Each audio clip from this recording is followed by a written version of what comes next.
చట్టం ఎవరికి చుట్టం కాదంటారు, కానీ కొన్ని సందర్భాల్లో ఇదే చట్టం అందరికీ చుట్టంలా కూడా కొన్ని సందర్భాల్లో వ్యవహరించే అవకాశం ఉందా?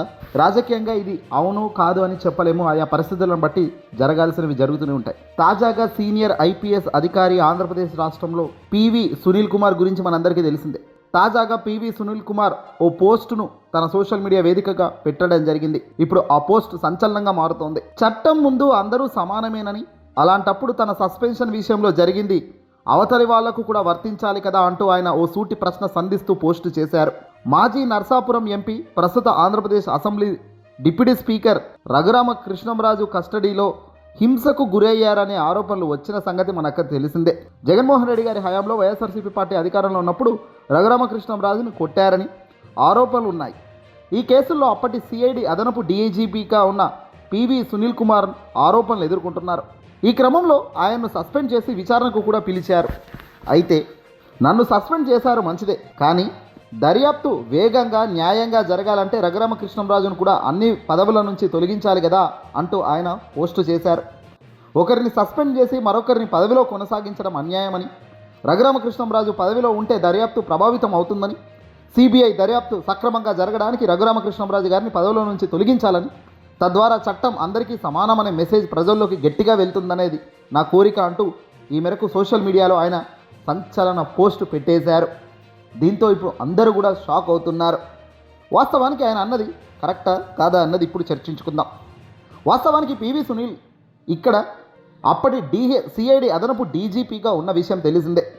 రఘురామకృష్ణంరాజు గారిని అరెస్ట్ చేసినప్పుడు చాలా విపరీతంగా టార్చర్ చేశారని, కొట్టారని సాక్షాత్తు చంద్రబాబు అసెంబ్లీ సాక్షిగా కూడా చెప్పుకొచ్చారు.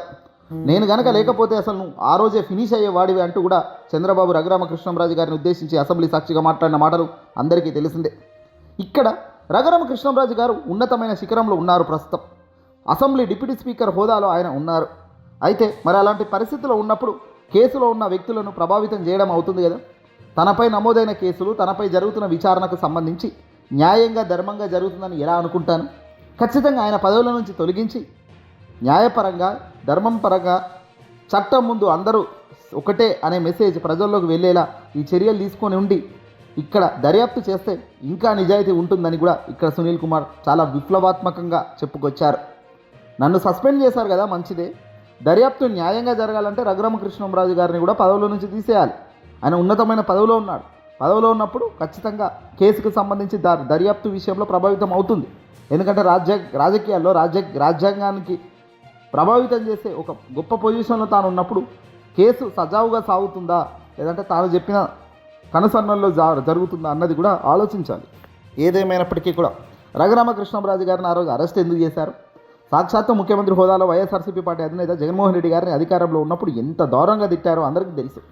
జగన్మోహన్ రెడ్డి గారి కేసులు వెంటనే రద్దు చేయాలని, జైలుకు వెళ్ళాలి, మోసం చేశాడు అంటూ ఉదయం లేస్తే రాత్రి పగల దాకా డిబేట్లలో కూర్చుంటూ ఇష్టం వచ్చినట్లు వాగడం కరెక్టేనా?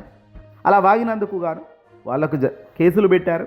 కేసులు పెట్టి ఆయన్ను విచారించారు.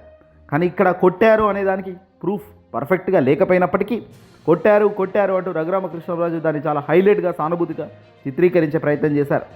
ఏదేమైనప్పటికీ కూడా జరగాల్సింది జరిగిందనుకుంటే ఇప్పుడు మాత్రం రివర్స్లో రఘురామకృష్ణంరాజు గారు ఉన్నతమైన పొజిషన్లో ఉండడం, కేసు ప్రభావితం చేస్తున్నారనే ఆరోపణలు పివి సునీల్ గారు డైరెక్ట్గా ఇండైరెక్ట్గా చేస్తుండడం విశేషం. ఏదేమైనా నన్ను ఎలా సస్పెండ్ చేస్తారో ఆయన కూడా అలా సస్పెండ్ చేయండి. న్యాయబద్ధంగా, ధర్మబద్ధంగా దర్యాప్తును కొనసాగించండి. ఆయనేమో పొజిషన్లో ఉంటారట, ఇతరులేమో ఉన్న పొజిషన్లు ఊడవీకి ఇబ్బంది పెడతారా? ఇది కరెక్ట్ కాదు. ఇది మెసేజ్ అయితే ప్రజల్లోకి మంచి మెసేజ్ వెళ్ళే పరిస్థితి లేదు అని సునీల్ ఐఏఎస్ డీజీపీగా ఉన్న పెద్ద పెద్ద వ్యక్తులను కూడా ఈరోజు ఇంత దారుణంగా హింసించడం జరుగుతుంది అనేది కూటమికి సంబంధించిన వ్యక్తులు చేస్తున్నారు.